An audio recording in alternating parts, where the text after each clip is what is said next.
All right, I'm going to go over a few examples in the general journal. Um, I know there's a couple of videos out there, but I thought I'd kind of relate them back to our assignments. Definitely refer to the examples, and I'm going to go over that in Canvas as well. First thing you always want to do when you're doing a general journal is you want to look at your assignment and what page it's on. Now, I'm kind of using a random example, so I don't have a page. So let's say our book said that we're on page 4 of the general journal.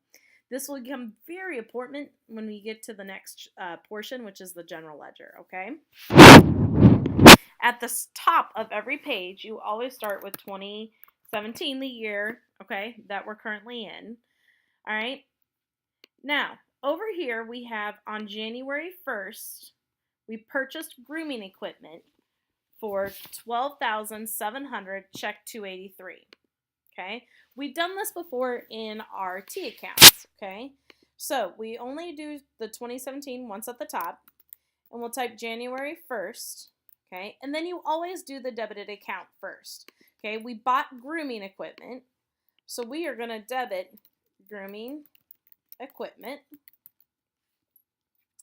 and it was for 12,700. So we'll put 700. All right. And then you always want to make sure that the credited account is tabbed over. It was for a check, so we're going to write cash in bank 283.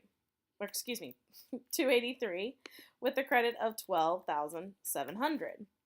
Okay? And then the third line is always your source document. Okay? So, for example, over here we see check 283. So we're going to write check 283. Okay? All right, so I'm going to do one more for you. So this again, we have our debit account, our credit account moved over, and then we have our source document.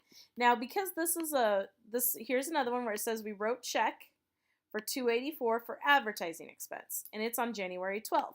Since we're still in the same month, we're not going to rewrite it, so I'm going to write the 10th here. Our debited account, since it was for advertising, was advertising expense. And it's for 125.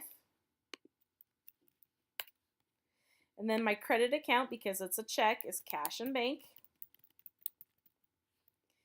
And we have a credit amount of 125. And our source document is check 284.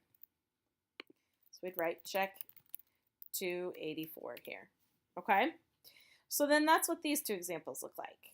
Okay? Notice again the debiting, the credit tabbed over, and then the source document. Now, I'm going to skip down here and we're going to take a look at number 5.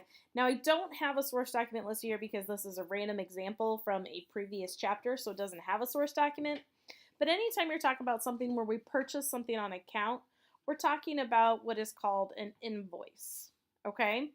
So we purchased a dog cage on account from Dogs and Cats Incorporated for $75, and we'll say it's like invoice 10. Okay? And this happened on January 17th. So we'd write the 17th. We bought grooming equipment, so we would debit grooming equipment. Okay? And it was for $75. 75, okay?